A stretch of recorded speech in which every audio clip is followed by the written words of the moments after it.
From the HuskerHawkeye.com Midwest Security Lamination Studio, I'm Travis Justice. Dr. Rob Zaska with me again this week. I want to thank everybody who's linking up from HuskerMax.com. Of course, good to have you along again this week. And Doc, Husker fans are freaking out because you're wearing black and gold. You're going to confuse them. You got to do a little bit of a change up because you know what? We cater to the Hawkeyes, we cater to the Huskers. You got to show a little bit of love both ways once in a while. You know, they're not going to buy it, but I don't think they're worried about it this week as Nebraska, coming off the bye week, goes to Minnesota. If Nebraska has a history with a Big Ten school, it would be Minnesota. I think they played this would be the 51st meeting, which is a lot between these two institutions. But Minnesota is a bad football team. It is. You know what? You can. They're bad. They're bad. You can't sugarcoat. They're not good. You know what? There's a lot of reasons why they are. But the thing is, they've got some decent ball players. You look what they did last year. They were in a lot more games last year than they are this year. And it was with essentially the same group of players. Now, they've had a couple of games this year where they've given up just a woeful number of turnovers. Other teams have really had a tendency to capitalize on those turnovers. And so you've got a couple of scores of some of these Minnesota games that are probably a little artificially inflated. You take away some of these mistakes, you take away some of those turnovers that have been returned for scores the last few weeks, and a lot of these games that Minnesota has played have been a little closer than people think. And you can always hold up that USC game. USC definitely in a down year, but Minnesota went out and played a very good game against the Trojans, and so they've got the capability to do a little bit of damage. And when you look at Nebraska, the fact they're a little bit wounded on defense with the injury to Jared Crick, going to be working in some new guys, especially with some of these adjustments and some that you've seen out of Nebraska's defense during the course of the season.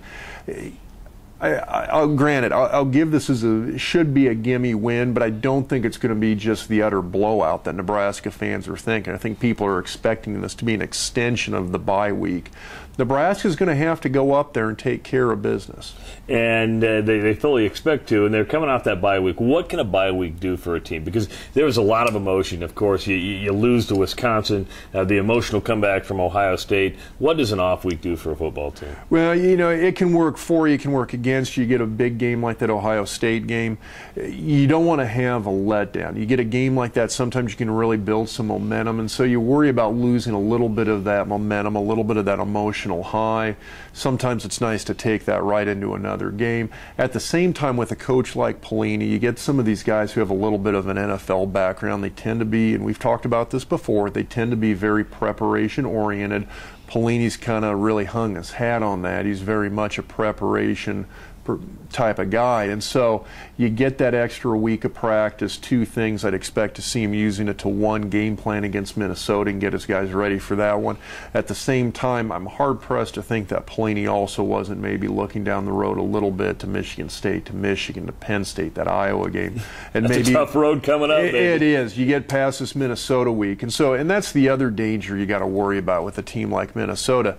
Very easy to look past Minnesota. And again, like I said, they've done damage in bits and pieces to other teams during the course of the season this year, their record notwithstanding.